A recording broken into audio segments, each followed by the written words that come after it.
Hi, I'm Steve, I'm Allie. and welcome back to our channel. Yeah. Today we have decided to make a video of 15 questions that we hear a lot as an interracial couple, and they're about disability, about relationship, things that we do, stuff like that. Yeah. So, to start, we have question number 1, which is, what is my disability and what does that entail? So, I have cerebral palsy, which is starts as a brain injury. Mine started because I had 2 strokes immediately after I was born, and it affects all of the muscles in my body. Obviously, it mostly affects my legs, which is why I use a wheelchair and cannot walk and need the wheelchair to get around, but it also affects my hands, my arms, like I can't turn my hands over. It affects my mouth, and sometimes when I'm speaking, if I'm too excited, I kind of speak too fast and it's hard to understand. So it's mostly muscular things and stuff like that. And one of the other questions about it that I always get is if it's a progressive sort of condition. So cerebral palsy is not, and that means that I'm kind of, the condition that I'm in now will be the condition that I'm in for my entire life. And cerebral palsy is one of those disabilities that kind of affects everyone who has it differently. So not everyone who has cerebral palsy uses a wheelchair. Sometimes it's more severe, sometimes it's more mild. So it's really like a case-to-case basis. Sometimes there's mental defects. Yeah. So you can't really make assumptions about what a person can or can't do if they have cerebral palsy, because everybody is different. Yeah. Okay. Number 2. Number 2 is, have I ever dated someone who is disabled? If not, is there a reason? I have not. This kind of makes me sound like a bad person, but I have chosen not to, just because it would make life a lot more complicated as it is. I'm gonna need a caregiver for the rest of my life. So if I were dating someone who was also disabled that wouldn't be able to do that, it would make my life a lot harder, and it's just not something that I've ever been interested in. But To each their own. Yeah. It doesn't mean that there can't be a successful and healthy, completely disabled relationship. It's just personal preference. Just preference, and I have to do what's best for me specifically. So that's just what I've always chosen. So, question number 3. What are some things Steve thinks he misses out on? Is there anything that I wish specifically that I could do? So when I was a kid, like playing on little league teams with my friends and playing football and stuff like that, there was stuff that I missed out on. It bothered me as a kid because I felt like I was kind of an outsider because there were things that I couldn't do. Now, as I've gotten older, I've learned how to do a lot of things in my own way, and so it's a lot more inclusive, and I've adapted and figured out ways to do certain things, and I'm not feeling so unincluded by a lot of those activities. But the one big thing now that I still miss out on that I wish I didn't is driving. So there are companies that make wheelchair accessible vans that have hand controls, and they're operated that way. Unfortunately, those vans are very expensive. The classes that you have to take to learn how to drive them are very expensive, and my insurance company specifically does not cover those classes, so I would have to pay for everything out of pocket. I don't make a lot of money, my family doesn't make a lot of money, so that's never been something that's been possible for me. You semi-recently just bought your van too, and paid for all of it. Yeah, so one sort of funny story, I guess, comes from a couple of years ago when I did take one class to learn how to drive a wheelchair van with hand controls, and it was by far the most terrifying thing I've ever done in my entire life. They did not tell me that the first day I would be driving, so I did not get to prepare or anything, and it was terrifying. I do not recommend it. Way to scare potential drivers. Yeah, seriously. Alright, question number 4. What, if anything, does Allie miss from dating someone able-bodied? Does she miss out on things? On the other hand, are there any perks? Okay, so this is my first time being in a relationship with somebody disabled. And there were things that I had to adjust to not doing. I love to hike. That's obviously not something we can do together. I love to go to the beach. That's also hard, not impossible, but we haven't quite figured it out 100% yet. My mom and her best friend did this past summer want to go to the beach, and I was like, okay, like me and Steve will stay home, and they were like, no, we're gonna get him on the beach. Like, I know a spot. I was like, all right. So my mom's best friend found the one entrance on the one beach in our town that had the like padding that goes down that allows a wheelchair to ride over it onto the sand. And so obviously we didn't get all the way to the water, but we did get on the beach, and like we did get to hang out on the beach for a while together, which was really nice. He can swim, so he can go in the ocean, but that terrifies me, and I don't know that I want to be a part of that ever. She doesn't want to be responsible if I drown. No, I don't want that responsibility. Yeah. Perks though, I mean, parking. Yeah. Never bad parking spot, unless, you know, a tiny car takes the only van accessible spot in the parking lot. Yeah. Let's see, really good seats at all the Phillies games. Mm-hmm. I love his season ticket seats. I have somewhere to lean whenever we're doing anything. I have something to lean on and rest on.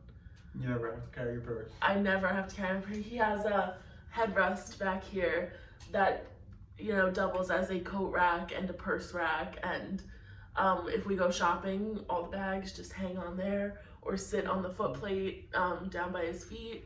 Yep. It's great. And I'm told that one day when we make it to Disney, we'll get fast passes, mm-hmm. and we'll get to jump the line. Yeah, one of the really cool things that Disney does now, they don't let you skip the lines anymore, but one thing they do let you do is they give you free fast passes if you're disabled, so you don't have to wait in the lines as much. Which is nice. Cool, because I've been doing a lot of research on Disney because it's my favorite place in the world. Yeah. And there's a lot more rides that are accessible than I would have ever guessed. Yeah, that's really cool too. And that are specifically a lot like wheelchair accessible to the point where you can stay in your chair for some of them, mm-hmm. which is crazy. Yep. Okay, next question. I think 5? Yes. Number 5, what are some activities that we like to do together that are easily accessible? So a lot of these activities are kind of dependent on where the activities take place being accessible, and one of the nice things about the Americans with Disabilities Act is anything that was built semi-recently is it's required to be wheelchair accessible, even though sometimes they're not actually. They're kind of like halfway accessible, not all the way. But like Allie mentioned Phillies games, we go to wrestling shows, and I've been doing those since before I even met Allie. So as the years have gone on, I've learned how to, you know, certain entrances that I may have to go in, or how to navigate stadiums or arenas. So I know how to get around. I know how to get to seats and all that. Anything else? We've had good luck with like museums and aquariums. They're all pretty up to date. Yeah. The only thing I've really noticed issue with was like a lot of like small, like my hometown restaurants that like I want to bring him to. It's either a big lip to get in that his chair can't get over, or too small of a door, or too small of an area. It's just like little places like that. Like big chain restaurants are usually completely accessible, but it's those little like hometown ones that you have issue with. Yeah. Next. Number 7, what were some of the biggest learning curves for Allie? You skipped 6.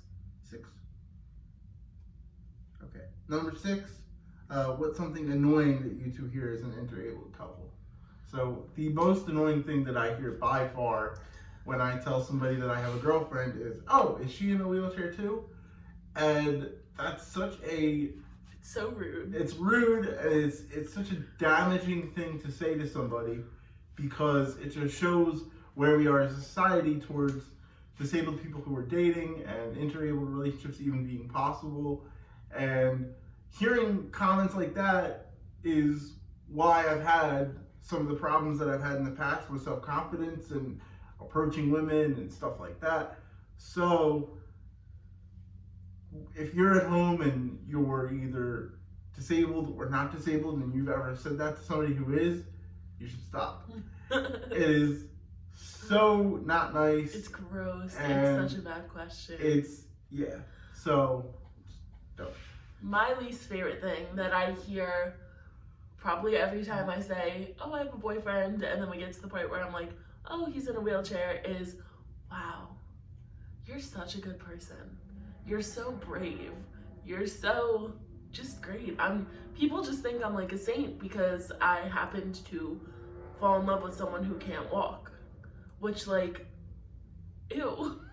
Yeah. Why is that their first thought? I mean, it's nothing special. It doesn't make you automatically a good person just because you're dating somebody who's disabled. Right. You know, she's an amazing person because she's an amazing person. It has nothing to do with me or her falling in love with me and being with me. It's just that kind of stigma that exists that, you know, you have to be some kind of saint and all this just to see someone who is disabled as An equal. Yeah. or a potential partner is just, it's not good for anybody. It's not good for the disabled community. It's something that hopefully with our channel we're going to help kind of put that behind us. Yeah. Okay. Number 7. What were some of the biggest learning curves for Al? My biggest learning curve was probably driving his van. I drive a very, very small little sedan Volvo little thing, and his van is gigantic. No, it's not. It's huge. No, it's not. Takes up the whole road. No, it doesn't. 6 lanes wide. It's huge. It's a Dodge Caravan. It's not a huge car. Okay, if you have been driving since you were 17 a very small sedan, and then you graduate to a Dodge Caravan. I'm not saying it's not an adjustment. I'm just saying it's not a huge car. Pretty big car. But I learned, I picked it up quickly because if we want to go places together, there's not really any other option than me getting behind the steering wheel and bringing us there. And that goes for if we want to run to Wawa and get, snacks, or if we decide to go on a 15-hour road trip to Tennessee, which we did last year. Yeah. So, I don't know, any other learning curves would just be the general caregiving, everything about caregiving, because it's a different way to have a relationship. It's a different set of things that you need to do for your partner, and being able to separate certain things in regards to caregiving and your romantic relationship is something that you have to adjust to and learn how to do, but it's not that hard. So okay. Number 8. What were some of the biggest challenges that we had to overcome? So my biggest challenge was just being comfortable enough with Allie in general to allow her to be a caregiver.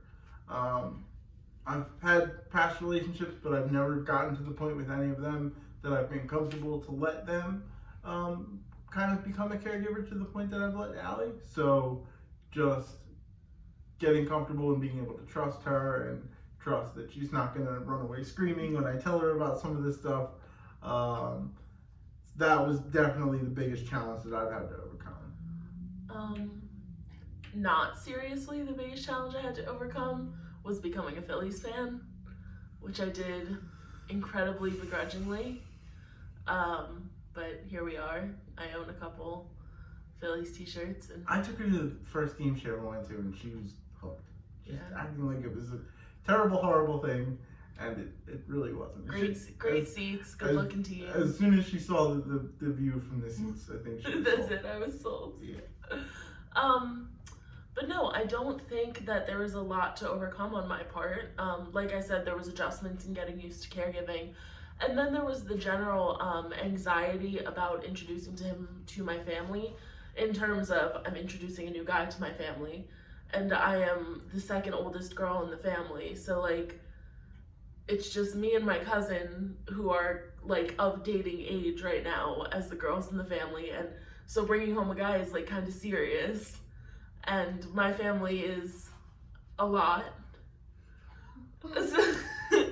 It's a little anxiety inducing to bring someone new home, and then to bring someone new home who lives differently than we do, and we have to adjust our home to make it more comfortable for him, or adjust the way that we go around or places we might go to make life accessible for him and for us, was something to get used to, but again, not incredibly hard once you get into the swing of things. Number 9? Number 9, has being in this relationship changed the way you view disabled people or the world from the point of view of a disabled person? Okay, so I don't know that I've ever had an opinionated view on disabled people. I was never immersed in the disabled community, so I didn't really have an opinion one way or the other. But now that I am dating you, I am just very frustrated about the lack of accessibility in the world in general. I'm frustrated that there's not more parking spots and that there's only one area on the sidewalk 10 miles away from the entrance of the store that you can get up on the curb. And I'm frustrated that the doors are not wide enough, and there is so many things to be frustrated about, because as far as the world has come in terms of accessibility, it is nowhere near perfect. Yeah. And there is so much more that needs to be done, and so much more that needs to be talked about to make the world more accessible for people, not only in wheelchairs, that have any kind of physical disability, that might need a little more help than able-bodied people do, to do day-to-day normal tasks and enjoy day-to-day normal activities or go cool places. Yeah. So I'm frustrated sums it up. And that's a normal thing. I've had a lot of discussions with people who, they apologize or they don't realize how difficult it is just to go out and have a normal day. Yeah. But you don't think about it until it affects you or somebody you love. It's not something to, feel bad about, but it's human nature. It's something that you don't consider until it affects you. So, I've told Allie and other people in the past, don't feel bad, it's okay. But it's, the more people that are fighting this battle and trying to make things easier, the better. Yeah. And it's inevitable if you are the able-bodied half of an inter-able relationship. It is impossible to not feel guilty, for lack of a better word, that you're able to, hop step up the curb to get into the store while I wait 5 minutes for him to go down the block to get up the curb to come to the store. It's inevitable to have that feeling, but it's a work in progress, and it'll take time for everyone to catch up to where you might be in your life and in your relationship. Mm-hmm. Yeah. Number 10, we are flying through. Number 10, fights are inevitable. As the caretaker of the relationship, how do you keep your cool when you have to take care of him in the midst of an argument? Okay, so we spoke about this because we weren't sure how ready we were to broadcast something like this. We have only had one serious enough fight in our almost 3 years of dating that I almost got in my car and went home and just left him on the back porch at his house. But here's the thing. Caregiving is not a privilege. To be taken care of is not a privilege. It's a basic human right. And it shows basic human decency when you're the caregiver to put aside emotions in that moment and do what needs to be done for your partner or the person that you're giving care to. I might have been mad, we might have been fighting, whatever it is, but that doesn't mean he doesn't deserve to get pajamas put on at the end of the night. We were still gonna go to bed, he still needed to get pajamas on, but it's like I said, it's not a privilege to be taken care of. Before I go to bed, I put pajamas on. So before he goes to bed, he needs help getting his pajamas on. Just because I'm mad in that moment doesn't mean that I should treat him as any less of a human being than he is. Yeah. Number 11, do people stare at Steve or the wheelchair? Allie, does that bother you? So, yes, people have been staring at me for as long as I can remember. 25 years. It doesn't bother me when it's a little kid. I think they're curious. Maybe they don't know any better. And I've always tried to, smile, wave, even talk to them, because I think that kind of goes a long way to teach little kids that disabled people aren't scary, they're not unfriendly, things like that. So, babies love the wheelchair. Yeah. Babies love to look at the wheelchair. They're always very curious. It's really cute. The only time I get upset is when it's somebody who's like past the age of maybe, I would say, 8 years old, because by then you should know better not to stare at a wheelchair. You've seen a wheelchair, like you know what's happening. Disabled, or look at somebody like you've never seen something like that before. It's not nice. What about you? So it used to bother me a lot, because I went from not being around somebody who was stared at, for lack of a better, to all of a sudden everywhere we went, someone was looking at us, be it a child or an adult or anybody. Like, for example, we'll go to restaurants, and I've never been to a restaurant where the staff wasn't incredibly helpful with him, like in terms of moving chairs out of the way and pulling chairs away from the table so he can pull up. But every time they start that move of all the chairs away from the table and they hear the wheels coming, like everyone in a 5-foot radius all whips their heads around, because they have to know what's going on. And I think that's like basic human nature, to be curious, but like glance over and then glance away. Don't stare at us while we take our seat at a restaurant. Yeah. That's weird. Yeah. And it's uncomfortable. And like, then there's people who like will not ignore, but get in his way, like to get in an elevator, and then kind of stare at us like, what's the problem? And the problem is you could take the stairs. Yeah. And he doesn't have that option. So yeah. It's a matter of respect and like just common sense. Half the time, like, would you stare at anybody else? Like, probably not. So, and a lot of this is true for anybody, whether they're disabled or not. Just be a nice person. Yeah, just be a decent human being. Yeah, and I think you'll be fine. Yeah. So we have moving on. Number 12. How does Steve feel about people touching his wheelchair? This is a really interesting question. I actually hadn't thought about this. I didn't know that it was a thing that was kind of, bothered a lot of people in the disabled community and people who use wheelchairs. Until high school, I had a manual like push chair, so somebody was always touching my wheelchair. So until then, I didn't even think about it. And then once I did get a power chair, obviously less people were. And unless I'm, trying to go somewhere in a certain direction and somebody comes up and touches the joystick and kind of sends me another way, it doesn't bother me at all. And that has happened. And it's mostly just, my friends in high school would, come up to me in the hallway and kind of send me in another direction. But it was just a joke, and it was in good fun, so it didn't bother me. Other than that, no, I'm not really bothered by people touching the wheelchair, but nobody's ever been, like, weirdly curious or, like, trying to touch things or, like, poke the chair. So I've never experienced anything like that, but no, it doesn't really bother me. It wasn't something I thought about either until I kind of, this might sound weird, but going into the relationship, you kind of, like, look things up. Because I was curious about, like, etiquette in regards to handling someone that was in a wheelchair. And this was before we even had met in person.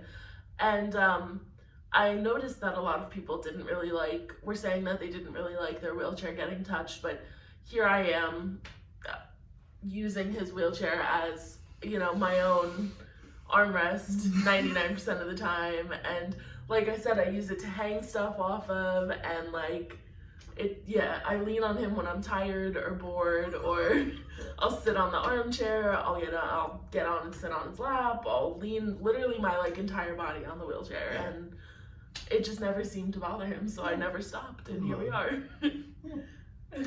Okay. Next question, number 13. Has Allie ever driven the wheelchair? She has, I have. I'm amazing at it. I am fantastic at it. To get into my house, he drives the wheelchair up to the outdoor steps, which are like a set of 4 concrete steps. He gets out, climbs up the steps, and spends his time at my house crawling. instead of in the chair. And at that point, I need to get in the chair and drive it back into the van to stay overnight. And the first couple of times were rough. I have like one, sidewalk square of concrete through my yard to get in and out. So you have to drive perfectly backwards to get in and out of the front yard. And I can do it, no problem. Now I can do it fine. But 3 years ago, I just would kind of get on the grass and swerve all over we have videos. Yeah. I'll throw videos in here, don't worry. Attach a video. And it will have been old videos. We don't have recent videos of me being great. No, because they're not entertaining. But the first the ones of me messing up is very funny. So we will put that here. I have learned my personal preferences with the wheelchair. There's different speed settings. I enjoy outdoor fast. Yeah. I don't like moderate. I like fast. I like the foot plates down. I like the joystick a little to the right. Just, little things you learn to love. Okay, go.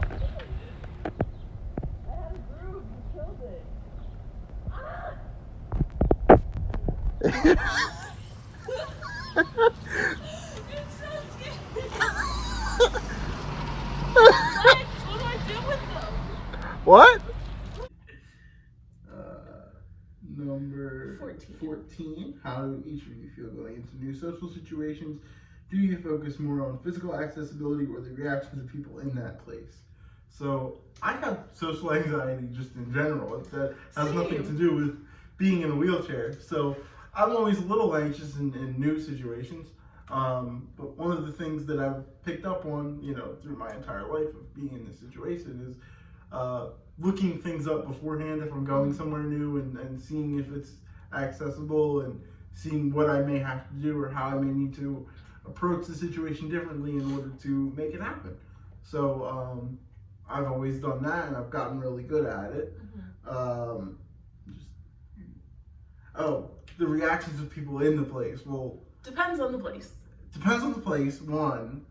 Two, I'm really not bothered. I don't even notice when people are like looking at us in a restaurant or anything like that. I think it's just because for so long people have been doing it that now I've learned to just put the blinders up and not even pay attention to it. But even in general, this is who I am, and I've always had the attitude of kind of like deal with it. If it makes you uncomfortable or if you don't like it, that's fine. But there's nothing I can do about it. Right. So you're gonna have to deal with it. It depends.